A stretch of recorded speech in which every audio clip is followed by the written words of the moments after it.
si longtemps au ministère de la Santé à Québec, mais après 5 ans de crise aux urgences, de gestion de liste d'attente et de pénurie d'infirmières, Philippe Couillard quitte la politique pour relever de nouveaux défis.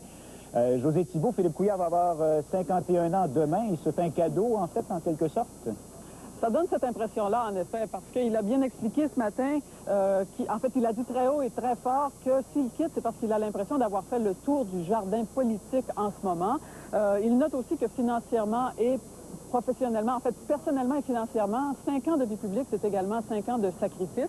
Et s'il ne ferme pas la porte à rester en politique pour d'autres fonctions plus tard, pour l'instant, les ministères, c'est suffisant. Alors, la question que plusieurs se sont posées, c'est si on lui avait accordé un autre ministère que celui de la Santé, dont vous l'avez dit, il est le titulaire qui est resté le plus longtemps, est-ce qu'il serait resté? C'est vraiment pas sûr. On écoute là-dessus Philippe Couillard.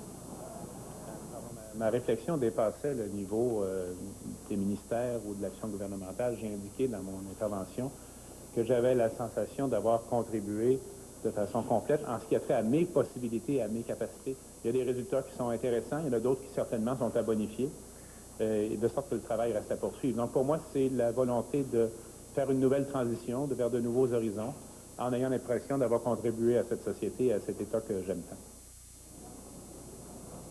Et également, il y a Jean Charest qui accompagnait M. Couillard tout à l'heure. Alors, la question qu'on lui a dit, c'est est-ce que vous auriez voulu changer M. Couillard de responsabilité? Il dit qu'après le gouvernement minoritaire qui a été élu en 2007, ça avait été envisagé, mais qu'on a changé d'idée et que de toute façon, il pense, M. Charest, que ça n'aurait rien changé à la chose qui se passe aujourd'hui. On écoute Jean Charest. Et suite à ce contexte nouveau, il a été décidé qu'il resterait au ministère de la Santé et des Services sociaux. Ça a été la bonne décision. Et je ne vois pas, moi, comment un changement aurait changé le fond de la décision de Philippe, compte tenu de ce qu'il nous annonce aujourd'hui. Bon, José, le poste ne va pas rester vacant très longtemps. Jean Charest irait même chercher une relève à l'extérieur de l'Assemblée nationale?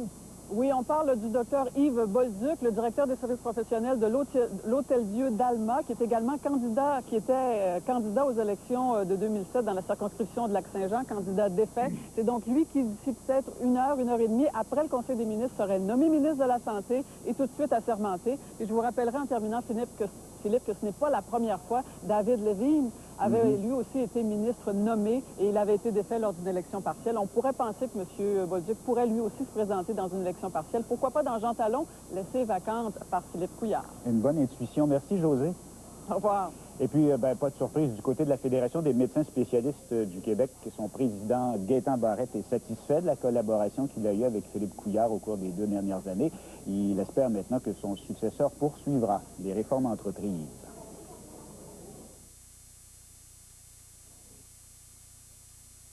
Alors, on pourra l'entendre dans les prochains bulletins. Donc, un petit remaniement même cet après-midi à Québec. Puis, il y en avait eu un ce matin aussi à Ottawa. Stephen Harper a procédé au remaniement de son cabinet, un jeu de chaises rendu nécessaire par la démission de Maxime Bernier il y a un mois. On va en parler avec Patrice Roy, qui est avec nous sur le plateau. Donc, il n'y a pas de grand bouleversement là à Ottawa. Non, la terre politique canadienne, Philippe, ne tremble pas. Mais quand même, pour le Québec, c'est un remaniement assez important. Puis, il y a 2 promotions. Michael Fortier, d'abord, qui passe des travaux publics au commerce international. C'était le ministère vraiment que M. Fortier souhaitait depuis le tout début. Il y avait un problème parce que, vous le savez, il n'est pas élu. C'est un sénateur non élu. M. Harper aurait préféré ne pas le bouger. Mais pour éviter qu'il ne quitte la vie politique, parce que c'était une rumeur qui était persistante à Ottawa, M. Harper a accepté de le nommer au commerce international. Donc, on veut, du côté du cabinet Harper, colmater les fuites après le départ de Maxime Bernier. Et on rajeunit aussi le cabinet. Et comment? Écoutez, 34 ans, donc Christian Paradis, qui, à l'extérieur des cercles politiques et de Thetford Mines, où il est originaire, comté de Mégantic-l'Érable, et des cercles à Ottawa, on ne le connaît pratiquement pas. Un jeune député, il a, dit-on, impressionné au cabinet. Il était secrétaire d'État à l'agriculture. Alors, c'est un gros poste qu'on lui donne, ministère des Travaux publics, ce qu'avait Michael Fortier, ce qu'avait M. Galliano. Donc, c'est un poste qui, habituellement, est très politique. On verra s'il va réussir à se démarquer chez ses collègues. Mais vraiment, on croyait et on croit, on nous dit dans l'entourage, M. Harper, que c'était, de tous les candidats possibles qui sont députés au Québec, le seul qui avait ce qu'il fallait pour devenir ministre. On ne voulait surtout pas le nommer dans un ministère trop compliqué. Travaux publics, ça va un peu tout seul, Philippe. parce que les hauts fonctionnaires décident qu'est-ce qu'on achète. Ce n'est pas comme un ministère des Affaires étrangères, par exemple. Oui, beaucoup de visibilité quand même. Ou en passant, M. Emerson a été confirmé aujourd'hui qu'il n'était pas là. Il n'a pas besoin d'être là. M. Emerson devient à temps plein ministre des Affaires étrangères. Et il y a M. Moores. Et M. Moores qui devient secrétaire d'État aux langues officielles, c'est intéressant. Un autre très jeune, donc moins de 30 ans, il appuiera Mme Werner dans le dossier des langues officielles et dans le dossier Asie-Pacifique, porte de l'Asie, M. Moores, donc député de Colombie-Britannique. Et puis il y avait le fantôme de Maxime Bernier à Rue de Hall ce matin. Et comment? Et pour cause, ce soir, vous savez que Maxime Bernier va parler. C'est la première fois qu'il parle vraiment depuis toute cette histoire-là, mais il ne répondra pas, Philippe, à beaucoup de questions. 18h30 ce soir, directement de Beauce. Au réseau de l'information. Au réseau de l'information. Merci, Patrice. Au revoir. Au revoir. Mini-remaniement aussi à Montréal, à l'Hôtel de Ville. Le maire Gérald Tremblay annonce que Claude Dauphin devient président du comité exécutif. C'est Frank Zampino qui occupait ce poste avant d'annoncer son départ au mois de mai. Samy Forcillo, lui, devient vice-président du comité exécutif et il redevient responsable des finances. Un autre réseau de pornographie juvénile sur Internet a été démantelé dans... Malheureusement jusqu'à maintenant. Et là, ils s'apprêtaient à plonger, donc probablement dans les prochaines minutes, ils vont plonger pour quand même faire un examen dans le fond de l'eau pour voir s'ils ne trouveraient pas quelque chose, un indice où pourrait se trouver le pêcheur. Je vous rappelle les faits. En fait, c'est un homme qui se trouvait avec un ami et qui pêchait. Et là, il a voulu sauter pour le rejoindre, sauter sur une roche et il a perdu pied. Et à cet endroit-là, le courant est très, très fort. On appelle cet endroit-là, ce n'est pas pour rien, on l'appelle le trou du diable. C'est qu'il y a de grands remous et les gens qui se noient à cet endroit-là, parce que c'est pas la première fois, ils sont aspirés vers le fond. Je vous laisse entendre d'ailleurs un riverain qui habite tout près et qui nous a amenés sur les lieux. Sans fond, là, qu'il y a un tourbillon au fond, puis quand les gens se noient, ça prend un petit bout avant qu'ils remontent, là. Ils sont aspirés vers le fond, là. Ouais, c'est sûr que c'est souvent des jeunes aussi qui sont plus téméraires, là. Ils vont s'amuser près du trou du diable, c'est là qu'arrivent des accidents. Bon, il faut vraiment être prudent, là. C'est la 3e noyade depuis 5 jours seulement à Mauricie. Oui, la dernière est survenue dimanche sur la rivière du Loup à Saint-Alexis-des-Monts. C'est un kayakiste de 43 ans qui a perdu la vie. Et on se rappelle aussi que vendredi soir, il y a le jeune Brian Messias Cordoba qui jouait au bord de la rivière avec sa sœur qui a aussi péri, noyée. Donc la prudence, évidemment, là, pas seulement dans la région, mais partout au Québec, évidemment, il faut être prudent sur les cours d'eau et porter le gilet de sauvetage aussi. Tout à fait. Merci beaucoup, Mélanie. Au revoir. Au revoir.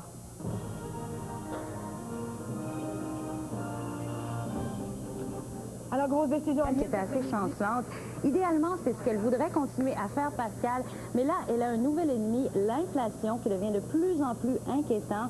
Et le problème, c'est que le remède pour combattre l'inflation, c'est une hausse de taux, exactement ce qui peut faire mal à l'économie américaine. Alors, on est vraiment pris entre l'arbre et l'écorce. Dans ce cas-là, la meilleure décision, ça semble être le statu quo, Pascal. Merci beaucoup, Annie. Au revoir. Au revoir. Une fusillade est survenue tôt ce matin à Henderson, au Kentucky. C'est un employé d'une usine de plastique qui a tué 4 de ses collègues avant de se donner la mort. 2 autres personnes ont aussi été blessées.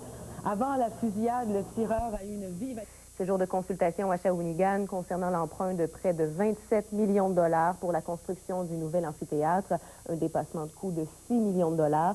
Les opposants au projet peuvent inscrire leur nom au registre à l'Hôtel de Ville jusqu'à 19h aujourd'hui. Depuis ce matin, un flot continu de gens se rendent à l'Hôtel de Ville. 918 signatures sont nécessaires pour invalider le règlement d'emprunt adopté à l'unanimité par les membres du conseil municipal de Shawinigan. La Ville relie principalement ses dépassements de coûts à l'aménagement extérieur, mais également à quelques imprévus à l'intérieur. Le quadruple médaillé olympique Éric Bédard va prendre les commandes de l'équipe nationale de patinage courte piste de l'Allemagne. Originaire de Sainte-Thècle, Éric Bédard va partir à la mi-juillet pour occuper les fonctions d'entraîneur-chef de l'équipe. Son contrat a une durée de 2 ans. Il occupait jusqu'à récemment le poste d'entraîneur du club de patinage de vitesse Montréal International. Et puis le Musée de culture populaire célèbre ses 5 ans d'existence et dresse un bilan positif. Le musée a connu sa meilleure année en 2007-2008, principalement en raison de l'exposition. Offre une expérience interactive unique pour toute la famille. L'entrée est gratuite. Collection de plus de 1000 sacs, gants, foulards, chaps, pantalons, bottes et notre lunette saut-clip sous brevet. Sans oublier le nouveau couvre-bottes à semelle libre. L'écuyer designer, notre crayon va avec vos...